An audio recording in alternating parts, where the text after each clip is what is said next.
The Mustang Man, Craig C. Downer, fighting to exonerate wild horses and burros to keep their freedom. Iconic symbols of liberty and the American way, they are beautiful free spirits. But the wild horses have come under attack by the powerful cattle and sheep industry and by our own federal government. I'm Craig Downer, wildlife ecologist. We're here in the Montgomery Pass Wild Horse Territory, part of the Inyo National Forest and BLM lands. We just saw two black horses that were sunning themselves over on the east side, and there should be plenty of forage and water for these wild horses. And it's a real thrill to be here in the Montgomery Pass Wild Horse Territory on the Nevada-California border. We're going to explore so much about this unique herd, which is self-stabilizing. There's also a lot of pumas in here, and they do control the population to a great degree, but it's not just the pumas who control the population. Once the horses have filled their ecological niche, they tend to self-stabilize. And that's wonderful to see the natural harmony and self-stabilization.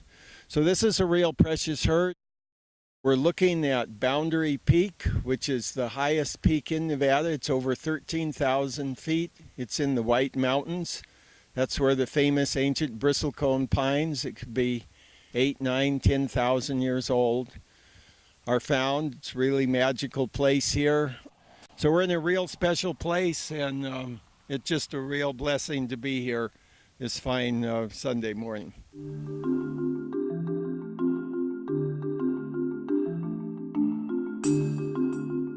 It's our hope that you will take a lifetime interest and really get to know some of these herds, perhaps this one or one near where you live.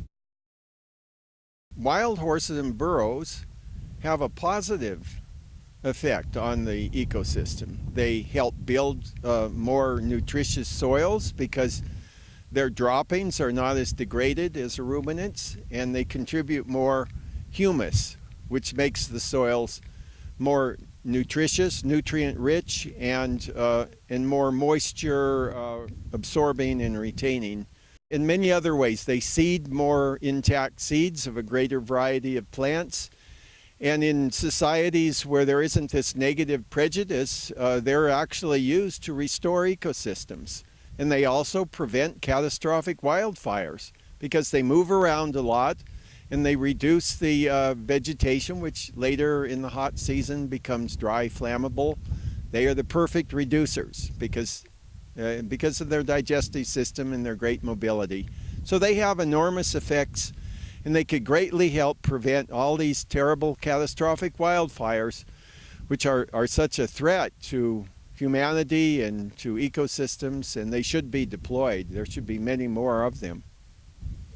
People hate the wild horse and burros because they have vested interests that conflict with them, and they haven't learned about the possibilities for sharing the land and freedom, and the fact that these animals complement their cattle and sheep and deer because they're a different type of herbivore.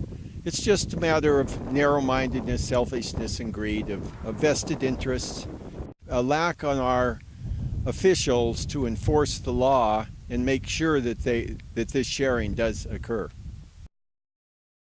The wild horses and burros are generally blamed for problems of water scarcity or forage scarcity, when the fact is that, as the charts shown, they only allocate about 5% of the forage to the wild horse and burros, even within the legal herd areas, much less on the public lands as a whole.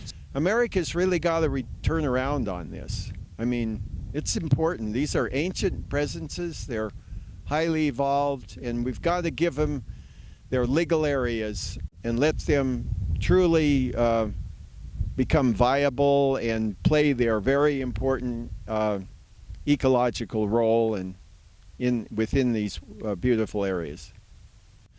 In fact, the ecosystem here could support millions of wild horses and burros. So there's a terrible double standard going on here. and they're targeting and persecuting our wonderful wild horse and burros. And we have to stand up against these bullies and these distorters. They're trying to, control the scene and control our mentalities, and it's not right. And there should be a lot more wild horses, not less. And another thing is when they go in and gut the herds and they disrupt the mature social units, then you don't have the structure and the elders to repress the reproduction while they educate them on ways of survival in the area. So it's totally wrong, and it's totally contrary to the true and core intent of the Wild Free Roaming Horse and Burros Act.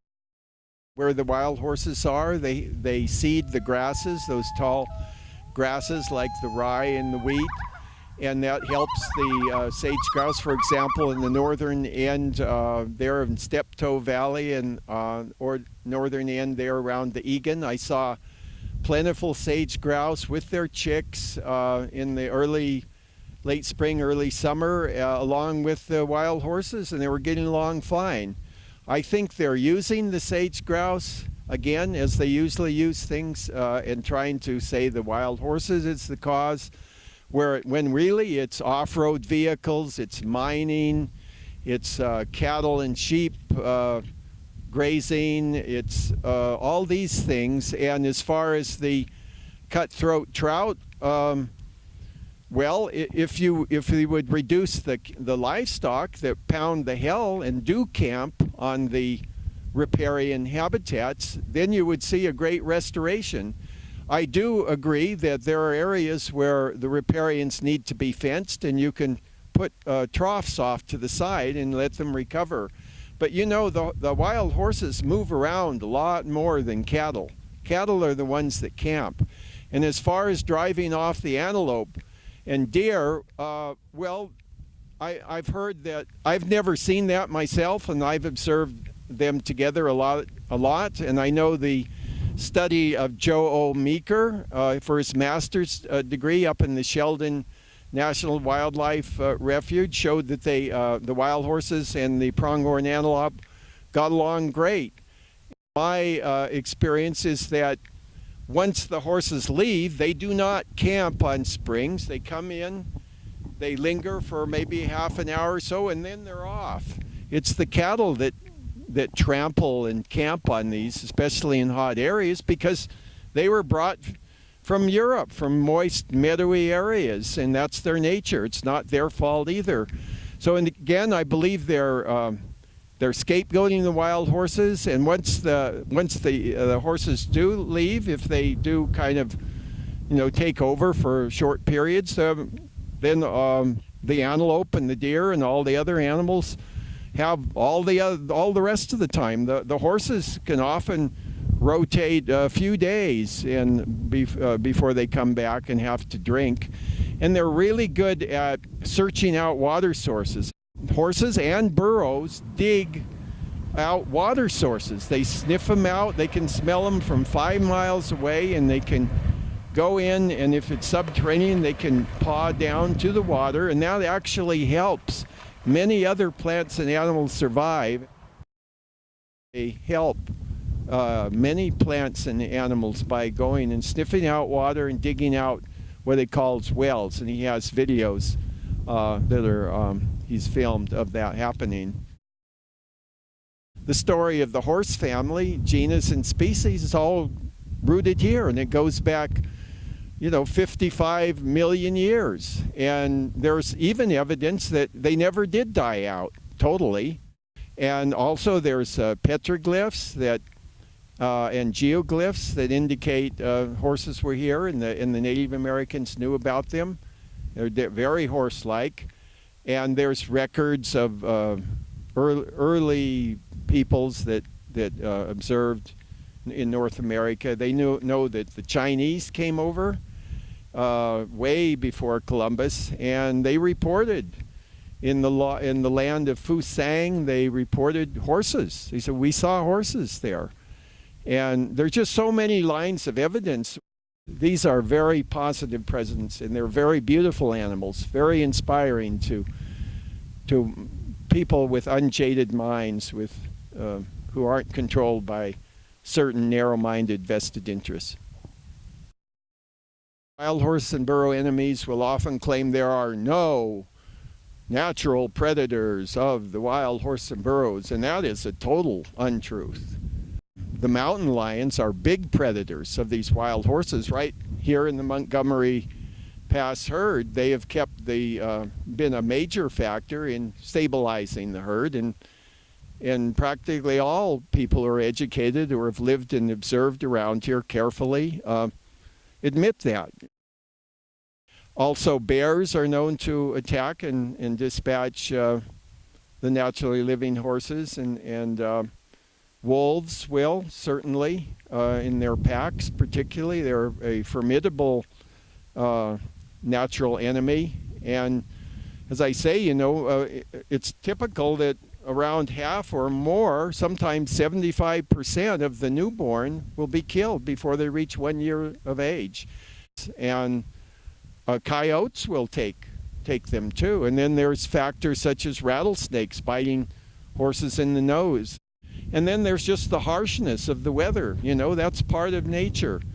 And then to say, oh, well, we control cattle and sheep, but the horses aren't controlled. Well, let's look at it this way. Then the horses and burros are contributing their mortal remains to the ecosystem, to all the predators and scavengers, whereas people are robbing the ecosystem by removing these animals. Same thing with the game animals, where they go, some hunter goes and kills a big buck who has big antlers because it's most fit. Well, he's weakening the population by taking away the most fit. And then my main point was that they're removing the bodies of these animals, which help the ecosystem. They feed many different scavengers. They help enrich soils. The predatory animals, there's just a lot of deliberate blindness here. And I'm a friend of the wild, naturally living horse, and I'm not going to abandon my friends. People have to learn to share the land in freedom with such magnificent, highly evolved presences as horses and their cousins, the noble burros. Entire horse family, Equidae, evolved in North America, and we're here for many millions of years, going back 55, even 58 million years, even longer. Right after the demise of the dinosaurs in the Eocene, they arose. And all the different genera and species, there are actually hundreds of them. And all three main branches, zebra, ass, and caballine horse, that are presently extant on the earth, trace their way back. So this is an awesome history. The horse is about as native as you can come. It's so deeply rooted here. Many of the plants and animals co-adapted that you see in many parts of North America, co-adapted with or co-evolved with with members of the horse family. And they're all quite similar. Zebras, they had what's called the stilt-legged horses also. And some went down into South America, as did the horse himself. What was called the Yukon horse, Equus lambii, was proven to be the same species as the modern horse, Equus caballus. So really, we're talking about a restoration of the ecosystem when we talk about the return of the naturally living horses and burros. And something always to bear in mind is that they quickly revert. Just a few generations and they're back in the swing of things as far as their place in the natural world and complementing the plants and animals, seeding many diverse species, building the soils, and so benefiting even the deer and the bison and the elk and many birds and reptiles. Reserve design is the answer. It's the true fulfillment of the intent of the Wild Free Roaming Horse and Burros Act. Together we can restore these animals. We know they're not the monsters, the misfits. They're that their enemies portray them as, but rather we know they're very positive, contributing presences in many ways, ecologically, aesthetically, in as far as restoring species, niches, roles that date back millions of years in North America and on other continents too. But this is their cradle, their true cradle. And it's just a wonderful feeling to be part of something right and progressive rather than selfish and self-indulgent, and that doesn't recognize the value in another species. Because if people think that only people matter, then we're lost.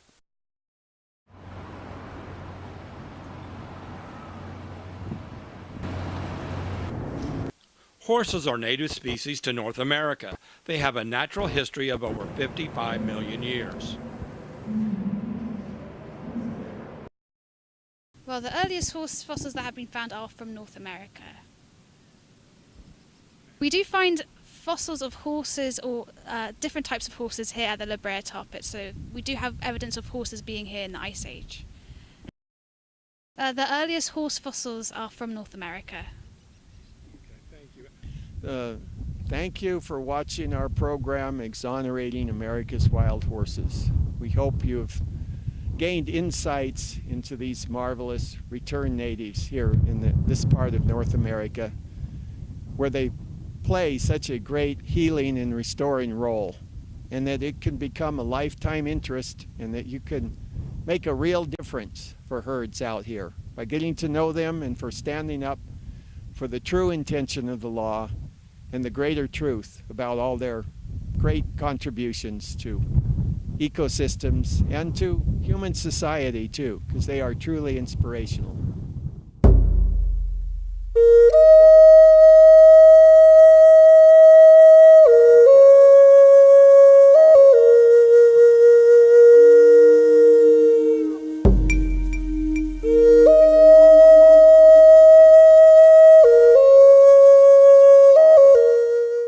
The giant agribusiness of livestock has declared war on our wild horses and burros.